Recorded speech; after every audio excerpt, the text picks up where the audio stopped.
are you doing in my swamp? What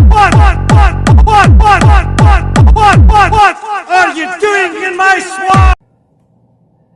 Hello everybody, this is Ogre Boy, and I'm going to be doing my review for the 1980 movie Prom Night.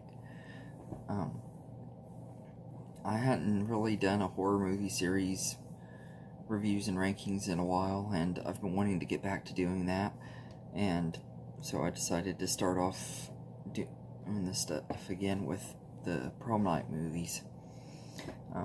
I had never seen this movie before all the way through. I'd seen parts of it and everything, but I had never seen the full movie till today, and I really enjoyed this movie.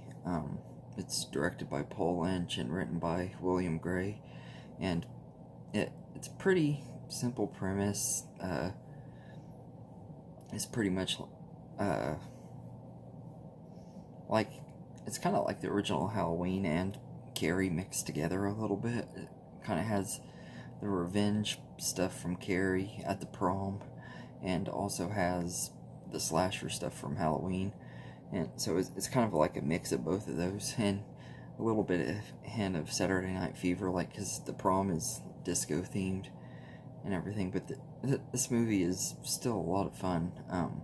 It starts off where this group of kids accidentally they're playing this game in this abandoned school building, and they're playing with this girl. They're scaring her and everything, and she accidentally falls out of the window and dies, and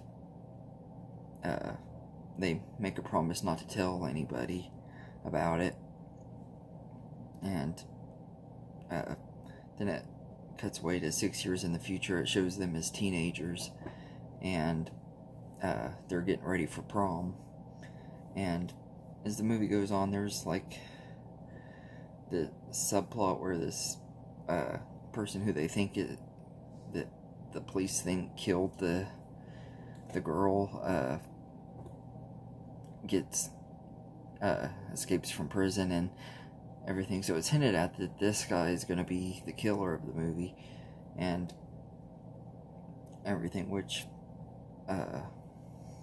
was pretty cool. Like it was making you think it's going to be one thing, and in the end it ends up being somebody else. I'm not going to reveal the killer because I don't want to spoil it for anybody who is going into this movie not knowing anything about it, kind of like I am.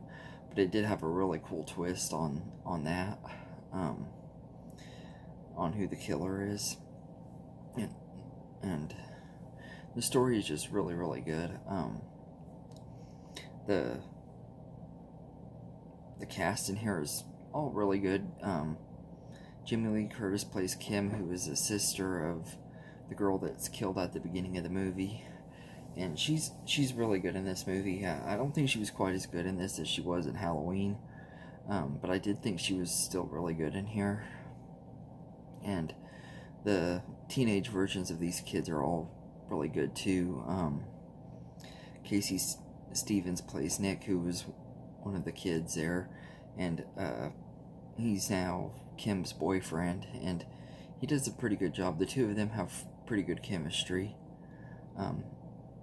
Edie Britton plays Wendy, and she does a good job too. She gets a pretty cool death scene. And Jay Thompson plays Jude, who is a really likable character. She was really likable in this movie and everything. I felt like she didn't get enough screen time because she was one of the most likable characters, and Joy Thompson just really did a good job playing her. I thought she was just a really cool character,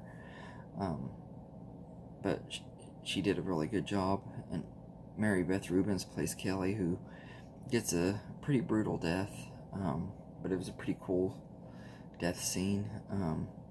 The kills in here are all really good.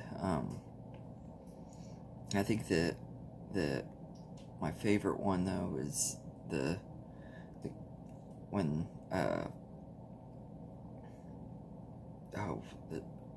there's this kid that is like rivals with Nick that he's dating.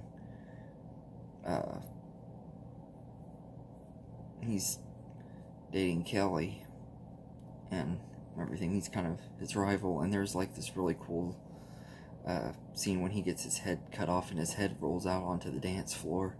It's cheesy, but it's also really cool. Like the visuals are really cool in that scene, and a lot of the deaths are really cool in here.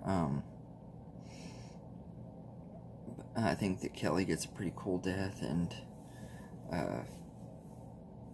I also like how they weren't afraid to shy away from the death scene of Kim's sister at the beginning of the movie. Like that was a really shocking death scene, because you don't really see kids die in horror movies very often.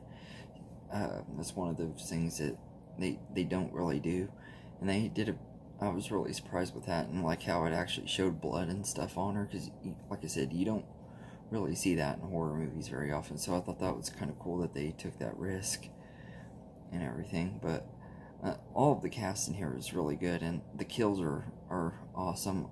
The score by Paul Zaza and Carl Zitterer, I probably butchered his last name, is really good. It helps with the atmosphere. There is some parts of it where it sounds really cheesy, like during the some of the love scenes, like between Nick and Kim.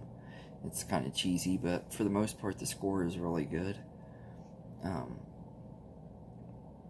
The Robert C. News cinematography is really good too.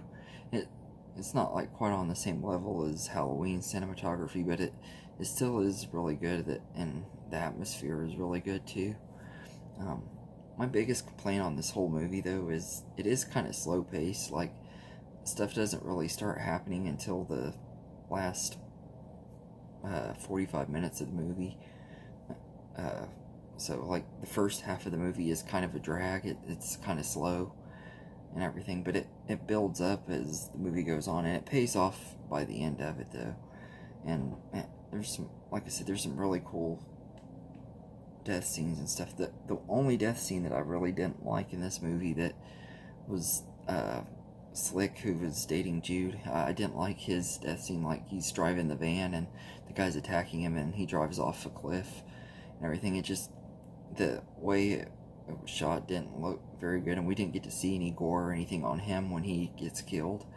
But besides that, though, the rest of that scene when right before Jude gets killed when Jude gets killed was alright and all that. But like I said, this is a really good slasher movie. It's a lot better than I was expecting it to be. I kind of had expected not to like it very much, because I have seen the remake, unfortunately, and I'll be reviewing that sometime in the next few days, so I'll talk more about that when it gets here. But because of that movie, I didn't have a lot of high hopes for this one, and I don't know why I didn't, because I should have known I would enjoy this because of it being an 80s slasher movie, because the 80s slasher movies are some of the best, and this is definitely a really good movie. I definitely would recommend it for horror fans if you haven't seen it and everything. It's definitely worth checking out. But let me know in the comments what you think of this movie, because I thought it was really a lot of fun.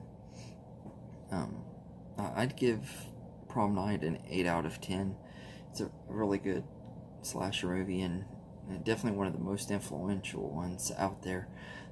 There's a lot of stuff that happens in this movie that I've seen happen in movies that came out after it, and there's also some things in here that are a lot similar to movies that came before it too. Like I said, like stuff with Carrie, and it's pretty much like Carrie meets Halloween, and with a little bit of Saturday Night Fever, and there's even like a few things in here that kind of remind me of the movie Black Christmas. But it's definitely worth checking out, though. I definitely would recommend it if you haven't seen it, and everything. So, but yeah, anyway, that's my review for Prom Night. I hope you enjoy this video, and have a good day, everybody.